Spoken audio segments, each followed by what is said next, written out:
Now that we know that the camera and the monitor is paired up, let's go ahead and just run through some of the common functionality of the monitor, and then we'll get the camera installed on the back of the RV. First thing you can do, if you just tap the screen once, you want to make sure you're on channel 4. Again, these do come paired on channel 4. Tap the screen again, so basically it's a double tap. You have a quick sub menu. These are for your backup lines. This is your audio right here. You can turn your audio on or off. We pretty much have our audio off all the time. If not, you're going to get a lot of road noise when you're going down the road. I do think it could come in handy maybe if you're backing up, you have somebody behind the RV. However, that we use walkie-talkies, so we still wouldn't use that. This is your brightness. You can go through the brightness of the monitor. This is your night light or night vision, and then record. You also have a main menu. This is a little bit more in-depth functionality or more settings. So you have a volume setting. Again, we talked about pairing. If you had to pair the monitor and the camera, you have the pairing menu. You have a picture settings. Again, this is just more like you got brightness, contrast, and color. Again, we'll just leave this as is.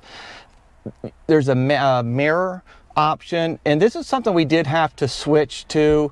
When we first did the BT7, when we first hooked it up, I had semis passing me up on the left-hand side, but looking at the monitor, it looked like they were on the right side of the car. I was completely lost. So what we ended up doing is you can come into the mirror and just change the mirror, so then it looked normal after that. Q mode. So Q mode is, we'll never use it most likely. It's if you had multiple cameras, you could actually have show multiple videos or images at the same time. More settings, scan.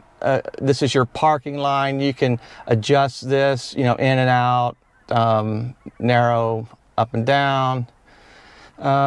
Again, this is some recording settings. You can actually play back. So when this is actually recording, if you want to, there's a playback mode. You can play back and see what was happening. When we first did the review for the BT7, I noticed that it did a recording, and I kind of thought it was a little bit of a waste. But then the more I think about it, the more I really like it. And this is why we have a dash cam. The reason we have a dash cam is if we're ever in an accident, somebody cuts us off or somebody slams some brakes on right in front of us, we have it on video. So why not have one in the back of the RV too while we're driving? It's just a little bit extra security as well. So we'll go into settings.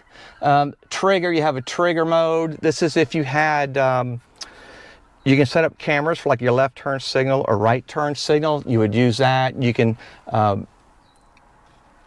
decide what kind of format for your videos. Auto dim on and off. This is pretty nice. We're going to leave this on all the time. So when it gets really dark, if you happen to drive at nighttime, this will dim automatically if you want to. If not, you can turn it off as well. So those are a lot of the main functionalities. First thing I've noticed, this is my first time actually playing with this, the touchscreen's pretty nice. It definitely recognizes every time I touch it, and it feels pretty good.